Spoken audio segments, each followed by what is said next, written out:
नमस्ते फ्रेंड्स, आपका स्वागत है मेरे इस यूट्यूब चैनल पर। मार्केट में अभी ऐसा र्यूमर चल रहा है कि मार्केट क्रैश होने वाला है, बहुत ही बुरी तरीके से क्रैश होने वाला है, पोर्टफोलियो का धज्जियाँ उड़ जाएगा।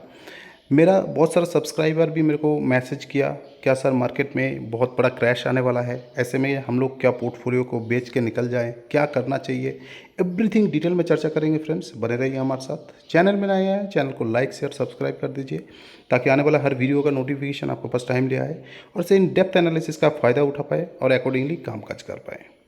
वैसे आप कम्युनिटी टैब को भी ज्वाइन कर सकते हैं बीच में, जैसे मेरे को वीडियो बनाने का टाइम नहीं मिलता है तो मैं उसमें भी रिसेंट जो भी डेवलपमेंट चलता है वहाँ पोस्ट कर देता हूँ, वहाँ देख के आप फ़ायदा उठा सकते हैं। मार्केट का एक नेचर ही है कि मार्केट कभी गिरता है कभी पड़ता है, ऐसे ही चलते चलते ऊपर जाता है। ठीक है, इस चीज़ से अगर आपका घबराहट होता है तो डेफिनेटली आपको डायरेक्ट इक्विटी में निवेश नहीं करना चाहिए। मार्केट में एज अ सिंगल डे आप देखा कोविड का बाद 4 जून को क्या हुआ, एक शार्प रैली आया, फिर दिन एक ही दिन में 9% तक मार्केट गिरा। कोविड के बाद एक सिंगल डे फॉल था वो, जो बहुत सारा निवेश को अच्छा खासा नुकसान भी दिया है। तो ये चीज़ आपको समझ के चलना पड़ेगा, मार्केट गिरेगा भी और मार्केट कुछ दिनों के बाद रिकवर भी करेगा और ऑल टाइम हाई को भी अचीव करेगा। तो ऐसे में अगर आप एज ए रिटेल इन्वेस्टर हैं, इक्विटी में निवेश करते हैं, तो डेफिनेटली निवेश से पहले आपको सेक्टर का, इंडस्ट्री का, स्पेसिफिक कंपनी का top down bottom down analysis करके फिर अपना अमाउंट जो आप लगाना चाहते हैं उसको धीरे धीरे डिप्लॉय कीजिए और 3 से 5 साल के लिए होल्ड कीजिए ताकि आपको ज़्यादा नुकसान ना झेलना पड़े। ठीक है, अगर आप शॉर्ट टर्म या मोमेंटम करते हैं तो डेफिनेटली वहाँ पे आपको स्टॉप लॉस वगैरह ट्रिगर देखना चाहिए ताकि बहुत ज़्यादा नुकसान आपको ना हो और फ़ायदा को, आप मुनाफा को घर ले जा पाएँ। और डेफिनेटली आपको एक स्टॉक में ज़्यादा निवेश नहीं करना चाहिए, मैक्सिमम 3 to 5 निवेश करना चाहिए, जैसे मैं हर वीडियो में आपको बताता हूँ, और डाइवर्सिफाइड करके चलना चाहिए ताकि ओवरऑल नुकसान जो है उसको आप मिनिमाइज़ कर पाएँ, रिस्क को मिनिमाइज़ कर पाएँ। डेफिनेटली आपको निवेश से पहले समझना चाहिए, रिसर्च करना चाहिए, और अगर आपके पास फाइनेंशियल एडवाइज़र है तो उनका राय लेके आप डेफिनेटली काम कीजिए। नहीं है तो आप वीडियो देख के अपना विवेक बुद्धि लगा के समझ के आप अकॉर्डिंगली काम काज कर सकते हैं। मार्केट एक बहुत ही मोमेंटम में चल रहा था, बहुत बड़ा रैली आया, चाहे वो पीएसयू सेक्टर हो चाहे डिफेंस स्टॉक हो। ठीक है, तो एज ए निवेशक आपको कभी तो प्रॉफिट को बुक करना चाहिए, तभी तो आप प्रॉफिट को घर ले जा पाएंगे। नहीं तो आपको डीमैट अकाउंट में जो प्रॉफिट दिख रहा है वो है नॉशनल प्रॉफिट, वो आपको घर में नहीं आ पा रहा है। तो ये प्रॉफिट बुकिंग का टाइम जो है ये एग्जैक्ट राइट टाइम है प्रॉफिट बुकिंग करने का। धीरे धीरे अगर आप शॉर्ट टर्म ट्रेडिंग या मोमेंटम इन्वेस्टिंग वगैरह करते हैं, स्विंग ट्रेडिंग करते हैं तो। बाकी अगर आप लॉन्ग टर्म ट्रेडिंग वगैरह करते हैं, लॉन्ग टर्म इन्वेस्टिंग करते हैं, तो डेफिनेटली भारत का जो इकोनॉमी है वो एक one of the fastest growing economy है। अभी भले ही 3 ट्रिलियन 4 ट्रिलियन का इकोनॉमी है, लेकिन 2047 तक ये मल्टी बैगर इकोनॉमी बन जाएगा, ट्रिलियन। ठीक है, 25 ट्रिलियन तक इसको एक्सपेक्ट किया जा रहा है। तो एक अच्छा खासा निवेश करके अगर आप टाइट होल्ड करेंगे और लंबे समय तक बने रहेंगे तो डेफिनेटली एक अच्छा खासा आप पोर्टफोलियो बना सकते हैं और अच्छा खासा अर्न कर सकते हैं। लेकिन इसके लिए आपको जो स्टॉक मार्केट का उतार चढ़ाव है इसी रास्ते से गुजरना पड़ेगा। डायरेक्ट वन वे कोई रूट नहीं है कि बढ़ता ही चला जाएगा और कभी मार्केट गिरेगा ही नहीं, आएगा ही नहीं नीचे। ठीक है, तो इस चीज़ को आपको समझ के चलना पड़ेगा। तो ऐसे निवेशक अगर आप हैं कि मार्केट गिरता है तो आपको डर लगता है, आप झेल नहीं पाते हैं, तो आप इंडेक्स इन्वेस्टिंग या ईटीएफ इन्वेस्टिंग वगैरह भी कर सकते हैं। म्यूचुअल फंड का रूट है उसको भी इस्तेमाल कर सकते हैं। तो डेफिनेटली आपको एक अच्छा खासा ग्रोथ मिलेगा।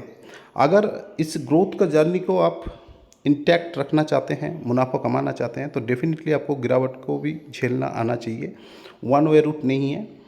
जैसे आप मार्केट मूड इंडेक्स अभी देख रहे हैं कि ग्रीड मूड में आ गया मार्केट। जब मार्केट या अदर ग्रीड मूड में आ गया है तो आपको डेफिनेटली फेयरफुल होना चाहिए। फेयरफुल का मतलब मैं आपको डरने के लिए नहीं बोल रहा हूँ, पैनिक करने के नहीं बोल रहा हूँ। ग्रीड का मतलब है आप यहाँ से प्रॉफिट बुकिंग कर सकते हैं। कौन सा स्टॉक में प्रॉफिट बुकिंग कर सकते हैं? जिसको आप स्विंग ट्रेडिंग या शॉर्ट टर्म इन्वेस्टिंग के लिए निवेश किए हैं। अगर आपका लॉन्ग टर्म इंटैक्ट है गोल कि मेरे को 10 ईयर्स 20 ईयर्स तक निवेशित रहना है, चाहे कितना भी गिरावट आए मेरे को इसको निकालना नहीं है, तो आप उसमें बने रह सकते हैं। और जितना भी गिरावट आएगा इसके लिए आपके लिए एक अच्छा मौका होगा, वहाँ पे आप धीरे धीरे निवेश करिए और लंबे समय तक बने रहिए। ठीक है, तो मैं कुछ डेटा आपका साथ शेयर करूँगा ताकि जो ये घबराहट का टाइम में आपको एक बूस्ट हो, ठीक है, और एक मोरल सपोर्ट मिले आपको, ताकि ओवरऑल इकोनॉमी कैसे कामकाज करेगा इसको आप समझ पाएँ। ठीक है, तो इंडिया का जो इन्फ्लेशन का डाटा आया था वो बहुत ही बढ़िया डाटा आया था, वहाँ पे ग्रोथ ही ग्रोथ दिख रहा था, कोई प्रॉब्लम नहीं था। ठीक है, और इंडिया का जो ग्रोथ स्टोरी है वो इंटैक्ट है जीडीपी का साथ, उसमें कोई भी प्रॉब्लम नहीं है। वन ऑफ द इंडिया आप देख सकते हैं फास्टेस्ट हाई ग्रोथ जीडीपी है एमंग लार्जेस्ट इकोनॉमिक्स। अगर आपको इकोनॉमी समझ में नहीं आता तब भी मैं आपको बताऊंगा, इसको धीरे धीरे आप समझने का कोशिश कीजिए, डेफिनेटली आपको कुछ ना कुछ क्लैरिटी यहाँ से मिलेगा। अभी निफ्टी 50 जो है 50 लाइफ टाइम हाई को अचीव किया है। ठीक है, तो ऐसे में डेफिनेटली हर कोई यहाँ से प्रॉफिट बुकिंग करने का कोशिश करेगा, और इक्विटी एक्सपेंशन भी हो रहा है, पी का इसका एक्सपेंशन भी हो रहा है। यहाँ से आप समझ सकते हैं कि मार्केट हो सकता है थोड़ा बहुत वॉलेटिलिटी रहे। ठीक है, इवन आफ्टर आप बोल सकते हैं कि जो ग्लोबल पीयर्स है उसका कंपैरिजन में अभी भी हमारा जो इक्विटी मार्केट है वो लोअर रिस्क है, वैल्यूएशन जो है कम है। ठीक है, तो एज सच कोई डरने वाला बात नहीं है कि हमारा इकोनॉमी जो है क्रैश करने वाला है या स्टॉक मार्केट क्रैश करने वाला है। अभी भी बहुत टाइम है, इसमें निवेश अच्छा खासा हो रहा है। इंडियन इक्विटीज़ जो है फेयरली वैल्यूड है, आप बता सकते हैं ग्लोबल इंडेक्सेस के मुकाबले में, तो बहुत ज़्यादा वैल्यूएशन हो गया ऐसा कोई बात नहीं है, तो आपको पैनिक बिल्कुल नहीं करना चाहिए। ठीक है, बाकी यहाँ से आप समझ सकते हैं कि जो निफ्टी 50 है करंटली 22.1 का पी में ट्रेड कर रहे हैं, जो कि 5 ईयर एवरेज पी है 25.6, उसका नीचे ही ट्रेड कर रहा है। तो एज सच की मार्जिन को क्रॉस करके चला गया, बहुत ही प्रॉब्लम है, एज सच कुछ नहीं है। साथ ही साथ DII इन्फ्लोज भी बहुत बढ़ रहा है और पी एक्सपेंशन भी हो रहा है, जिसके वजह से मार्केट लाइफ टाइम हाई पे हाई मारे जा रहे हैं और ऊपर ही जाया जा रहा है। FII ने कंटिन्यू पूरा साल भर में 1,25,000 करोड़ तक निकाला है, यहाँ से प्रॉफिट बुक किया है, जबकि DII म्यूचुअल फंड इन्वेस्टर वगैरह जो भी है 3 लाख करोड़ तक मार्केट में निवेश कर चुके हैं। तो आप समझ सकते हैं कि कितना रिटेल इन्वेस्ट अभी बढ़ गया है, तो डरने वाला कई बात है नहीं। लेकिन ये जो इन्वेस्ट हुआ है ये मेजॉरिटी जो stock Nifty mid cap and small cap में गया है, इस वजह से निफ्टी मिड कैप और स्मॉल कैप में एक अच्छा खासा ग्रोथ आपको मिला है। पिछले साल से आप देखिए 58% 70% तक मिला है, जबकि लार्ज कैप में उतना निवेश आया नहीं है, तो इस वजह से इतना आपको रिटर्न मिला नहीं है। मेजॉरिटी जो स्टॉक खरीदा गया है वो PSU स्टॉक बोल सकते हैं, defence, mining, utilities, metal, Nifty consumer durable, Nifty bank, ये सब खरीदा गया है, और PE एक्सपेंशन भी चल रहा है, इस वजह से एक अच्छा खासा जंप यहाँ पे आया हुआ है।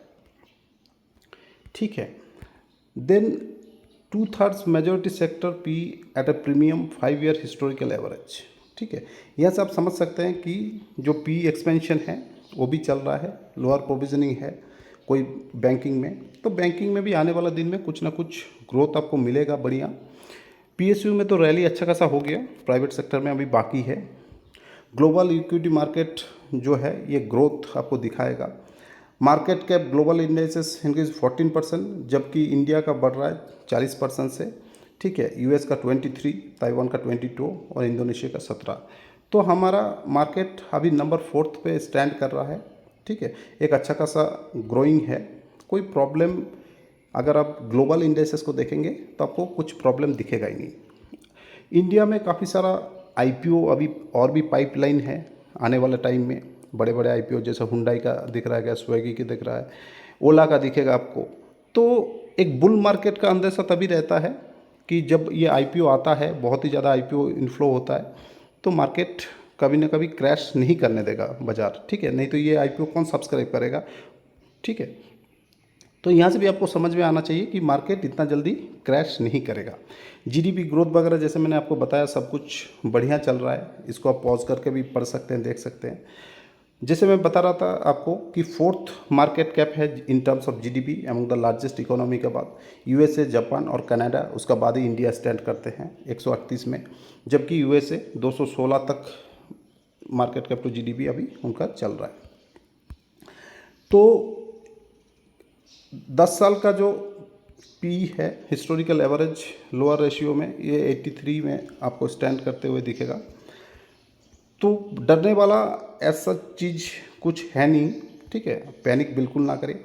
ये मिस्टर हैरी डेंट है, यूएस इकोनॉमिस्ट, जिन्होंने 2-4 दिन पहले ही इन्होंने कमेंट किया था कि मार्केट में बहुत बड़ा क्रैश आने वाला है, 2008 जैसा रिसेशन आने वाला है, ठीक है। लगभग 80% तक मार्केट टूट सकता है, चाहे S&P 500 बोलिए, चाहे निफ्टी का बात कीजिए।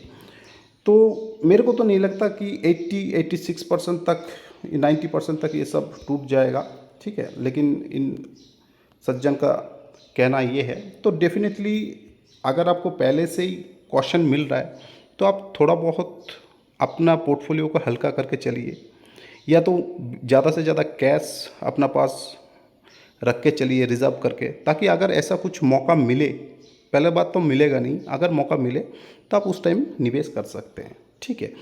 मार्केट में आपको देखना पड़ेगा, स्टॉक हिंदुस्तान एरोनॉटिक्स में मैं दिखा रहा हूँ, जिस हिसाब से ये वन वे रैली दिया है, क्या इस हिसाब से इसका बिजनेस ग्रो हुआ है, प्रॉफिटेबिलिटी बढ़ा है, ये चीज़ आपको चेक करना पड़ेगा, थोड़ा रिसर्च करना पड़ेगा, ठीक है। ओनली 500 से ये चल के 5000 तक हो गया, 10 टाइम्स रिटर्न आपको दे दिया। क्या इसका 10 टाइम अर्निंग बढ़ा है, क्या 10 टाइम इसका जो ऑर्डर बुक है ये ग्रो हुआ है, ये सब आपको रिसर्च करना पड़ेगा। नहीं तो अगर आप इस स्टॉक में निवेश किया है, आपको प्रॉफिट मिल रहा है, तो डेफिनेटली आप यहाँ से पार्शियल प्रॉफिट बुक करके घर ला सकते हैं। जैसे आपको कुछ गिरावट में मौका मिले, देन आप अपॉर्चुनिटी ढूंढ सकते हैं। मझगांव डॉक, इनसे मेरा कोई पर्सनल प्रॉब्लम नहीं है, जस्ट आपको एजुकेशनल पर्पज़ के लिए मैं समझा रहा हूँ। स्टॉक वन वे आपको रैली दिया है, आप देख सकते हैं 500 का नीचे का स्टॉक, ठीक है, 4000-5000 तक पहुंच गया है। यहाँ पे भी आपको लगभग 10 टाइम्स रिटर्न मिला हुआ है।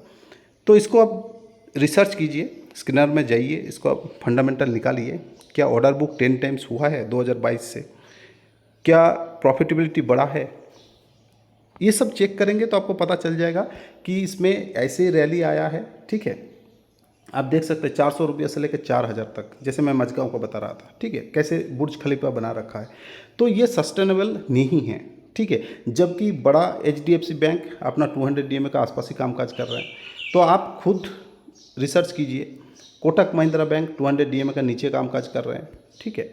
हिंदुस्तान यूनिलीवर 200 DMA का कामकाज कर रहा था, अभी तोड़ के ऊपर चला गया है, ठीक है। देन एशियन पेंट अभी भी 200 DMA का आसपास आपको मिल रहा है यहाँ पे। LTI माइंट्री, ठीक है, यहाँ पे भी देखिए 200 DMA का आसपास मिल रहा है। बजाज फाइनेंस, ये भी 200 DMA का आया था, टच करके ऊपर चला गया। तो ऐसे में आपको थोड़ा मार्केट में टाइम बिताना पड़ेगा, थोड़ा रिसर्च करना पड़ेगा। आज संडे है, कल मंडे भी छुट्टी है मार्केट में, थोड़ा निकालिए, इनका फंडामेंटल चेक कीजिए, बिजनेस कैसे ग्रो हो रहा है ये सब देखिए।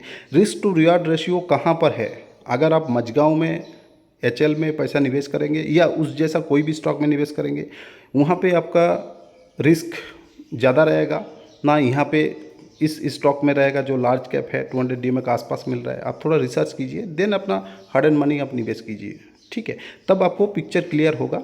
मार्केट कहीं नहीं भाग रहा है, इंडियन इकोनॉमी जैसे मैं बताया पोटेंशियल है अच्छा खासा ग्रो होने का, 2047 तक टारगेट वगैरह सब कुछ सेटअप है, लेकिन शॉर्ट टर्म में मार्केट वोलाटाइल रहेगा, अच्छा खासा वोलाटाइल रहेगा। तो आपको अगर मार्केट से अच्छा खासा अर्न करना है तो मार्केट को समझना पड़ेगा, थोड़ा रिस्क टू रिवॉर्ड रेशियो देख के चलना पड़ेगा। अगर आप ऐसा कर पाते हैं तो वेल एंड गुड, कोई प्रॉब्लम नहीं है। नहीं कर पाते हैं, स्टॉक मार्केट का वोलेटिलिटी को झेल नहीं पाते हैं, तो फिर आप डेफिनेटली म्यूचुअल फंड को भी आजमा सकते हैं, वहाँ पे भी एक अच्छा खासा ग्रोथ मिलता है। तो डेफिनेटली आप रिसर्च कीजिए, आपका कोई स्टॉक के बारे में कुछ जानना है, समझना है, तो डेफिनेटली कमेंट कीजिए। जैसे मेरे को टाइम मिलेगा उसके ऊपर भी वीडियो बनाकर आपको समझाने का कोशिश करूँगा। वीडियो अगर अच्छा लगे तो लाइक शेयर सब्सक्राइब करके चलिए, ताकि आने वाला हर वीडियो का नोटिफिकेशन आपका पास टाइमली आए और ऐसे इन डेप्थ एनालिसिस का फ़ायदा उठा पाए और अकॉर्डिंगली कामकाज कर पाएँ। बाकी कम्युनिटी टैब को भी आप ज्वाइन करके रख सकते हैं, बेल आइकॉन दबा के रख सकते हैं। मेरे को मार्केट आवर्स में जब भी कुछ इन्फॉर्मेशन लगता है कि शेयर होना चाहिए, आपको नॉलेज में आना चाहिए, मैं कम्युनिटी पोस्ट में पोस्ट कर देता हूँ, सो दैट आप तुरंत अपडेट हो जाएंगे और आपका वहाँ से फ़ायदा भी उठा सकते हैं। ये जो स्टॉक आपका साथ में एनालिसिस किया, डिसाइड किया, ये सारे रिसर्च पर्पस के लिए है, एजुकेशन पर्पस के लिए है। इसमें डायरेक्ट निवेश ना कीजिए, थोड़ा सोच समझ के अपना पैसा निवेश कीजिए, ताकि आपका हार्ड एंड मनी का कोई लॉस ना हो। तो thank you friends, have a nice day.